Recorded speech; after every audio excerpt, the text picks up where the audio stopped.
The Fed is seeing more rate hikes ahead, but at a slower pace. This and more was said in the very recent Fed Minutes, which is basically an overview of the Fed meeting from last month. And this basically gives you some insights into what they're going to be doing in the future, and I've got all the highlights for you. So apparently in this meeting, almost all officials were in favor of keeping the interest rate constant at the June meeting. Some officials supported the 25 basis point increase. Some favored the increase, but agreed to pause. The Fed officials think that a moderate recession may start this year, like they were saying in the May minutes as well, and all participants agreed that it would be appropriate to maintain a restrictive stance. At the June 13-14 meeting, almost all officials approved additional rate hikes in 2023, yet some participants observed that resolving the debt limit issue removed a source of uncertainty, and apparently all members supported the continuation of the tight monetary policy.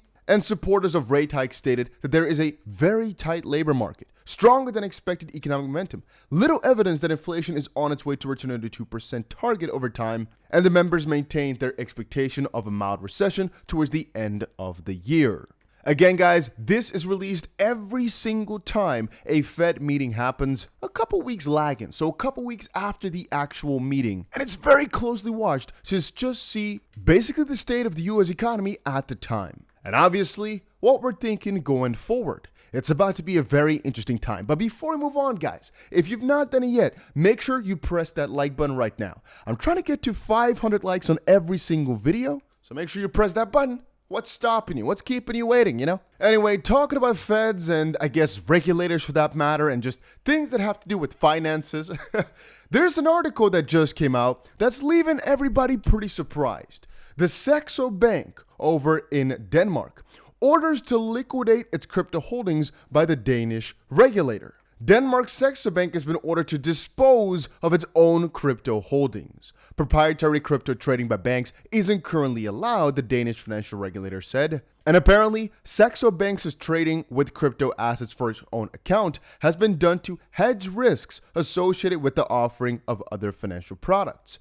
However, this does not change the fact that the activity itself is not allowed for Danish financial institutions. Which leaves people to wonder, is this more of a blanket ban for crypto now over in Denmark for all these sorts of institutions? I mean, we knew it was not formally fine. It was not formally promoted, but we didn't know it was this heavily disallowed or basically banned, at least for these higher up institutions. You gotta understand, they have to get rid of all their crypto right now, which apparently is an unprecedented move as the regulatory body has never before mandated a bank to eliminate an asset class. Again, this proves yet again to me just how special crypto is. The banks want to get in, but they're stopping you from doing that. And this is something that, again, in this sense, has never been seen before. Something interesting I found was this. The CFTC investigators conclude the ex-Celsius CEO Mashinsky apparently broke US rules. And apparently, if the majority of the CFTC commissioners also agree with that conclusion, the regulator, again, CFTC, could file a case in federal court, which could be very interesting.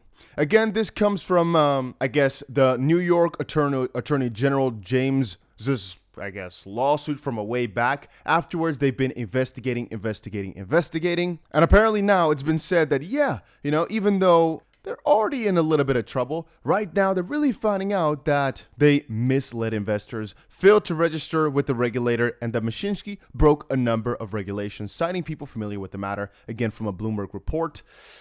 This could be very interesting because this could now become a U.S. federal case as early as this month if they agree. And after hearing that from the CFTC and the fact that they're actively investigating and I guess going after real crooks the way I see it, but hey, that's just my opinion, it comes as no surprise that SEC Commissioner Hester Peirce has also said this: regulatory ambiguity hurts Americans. Well, no frickin' ships, Sherlock. She was basically recently in an interview with Coinage, and, well, That's where she blurted this out. In the interview, she also weighed in on the flurry Bitcoin spot ETF applications, noting that the agency's standards for such a product have been a moving target because it's really vague. Why is a futures product allowed, but a spot is such a big issue? And why, if you know so well that whatever the SEC is doing is not good for Americans, not good for anybody, is nobody doing anything against it? And she says, I know there are a lot of people who are very critical of the SEC. And I'm quite critical often of my own agency as well. And I think one of the reasons that I've been critical and that some others have been critical is the absence of a regulatory framework that makes sense. And I think that's just as close to the truth as can be. Now, before we move on, I've actually got a question from you guys. Which crypto do you think is going to dump soon? Like, I often ask you guys, I've done this many times, like which crypto is next? Which one's going to go crazy? But a thing I never really ask is which crypto should I really sell everything from, never touch, what's stupid? Just name one coin in the comment section that's bad. And this is also going to be confusing a lot of these scammers who keep saying in the comment section, no, buy this coin, buy that coin. Only put coins that are stupid or bad in the comment section today. Let's do that. All right, in the background, something else is happening, though. Cameron Winklevoss, so the Winklevoss twins, behind Gemini, are basically having an open discussion with Genesis, which is owned by the same guys that own Grayscale, right? So that's Barry Silbert, and they also own CoinDesk. Yeah, I believe CoinDesk, you can see right here, our man, founder of DCG, parent of Grayscale, Genesis, CoinDesk, Foundry, and Luno, so a whole watch list. And long story short, they basically want to make sure that people get their money back that were using the Earn product over on their platform, on the Gemini platform, that obviously had some issues due to Genesis. He says, I write you on behalf of 200,000 Earn users who have over 1.2 billion trapped in Genesis, a company owned by you. And you're basically offering no apologies, even though you owe 3.3 billion to creditors, 1.2 billion of which is owed to Earn users. He's then putting up, some allegations of what has been happening. He's stalling, committing fraud, fight the promissory note, raise capital to pay down the 630 million loan, abuse the mediation process, etc. There's just a lot of allegations right there, a lot of powerful pieces. But basically, game over. I write to inform you that your games are over. In addition to dragging out a resolution, they have ballooned professional fees to over 100 million, all of which have gone to lawyers and advisors at the expense of creditors and Earn users. Enough is enough. To that end, attached is a best and final offer. This proposal is fair and reasonable for everyone and represents the floor that creditors who are required to support the deal will accept. If you don't agree to this deal by 4 p.m. ET on July 6th, we will proceed with the following steps. First, file a lawsuit against DCG and you personally. This lawsuit will be filed on July 7th, and it's going to be interesting. File a turnover motion. We will demand that the Genesis Special Committee fulfill their fiduciary duties by filing a turnover motion on or before July 7th. That puts DCG into a default and demands immediate payment of 630 million you owe to creditors and Earn users, no more delays, which is pretty wild if you start thinking about it already, right? That's again to outline, this is before, outline your personal liability in hiding Genesis's insolvency and provide a blueprint for the 230,000 Earn users to commence similar actions against you and DCG. Advance a non-consensual plan, and then UCC litigation, which is the unsecured creditor committee, let them fulfill their duties, etc. It's just basically they want to get things moving, they want to get things going, and that's if they don't accept this plan right here. Forbearance payment, 275 million. Debt tranche 1, 355 million. Debt tranche 2, 835 million, which again, you could just kind of read into here for yourself. Total 1.465 billion. And right now as it stands, Cameron is basically saying, or the guys at Gemini are basically saying, let's go into a space. Let's go into a chat. You can actually see it right here where Mario said, hey, let's go for a space to discuss this deal. If Barry agrees, because Cameron is actually in, or the guys at Gemini. But we have yet to see any update from the Grayscale front, or from the Barry Silbert, or from the Genesis front.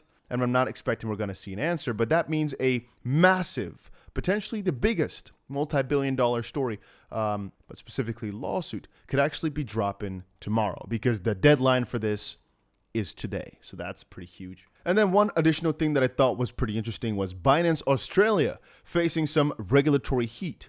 ASIC raided exchange in ongoing investigation impacting Bitcoin and Ethereum. So again, Binance Australia has been raided, apparently, this is, allegedly, by the Australian Securities and Investment Commission. Escalating the ongoing investigation into the company's now defunct local derivatives operation, the development deepens the existing regulatory challenges Binance faces worldwide, including probes by the French and the Netherlands, etc. But I'm always very skeptical whenever I read about things like this because, again, a raid is such a heavy denomination of what usually happens. Is just they come and ask questions, and the way I see a raid is they come in with the freaking ropes with the freaking SEALs team and start busting the computers down, or I guess locking them down to take them all in. But usually I think it's more of they come in and ask some serious questions. But yeah, at the end of the day, it's just another day in crypto, I guess, right? Because things are crazy here all the freaking time. But yeah, that was it for today's video. Hopefully you guys all enjoyed it. Guys, what I will say yet again is make sure you've got the notification bell on. It is extremely important that you've got it on because what if something crazy happens tomorrow? You want to be notified. I keep telling you. And also, if you want to, you can join the Discord. Some cool things happen over in there almost every single day. People are chatting cool stuff, etc., etc. Make sure you check that out. And I'll see you guys again, hopefully, in another crypto video somewhere later today or tomorrow. But yeah, stick around and stay tuned.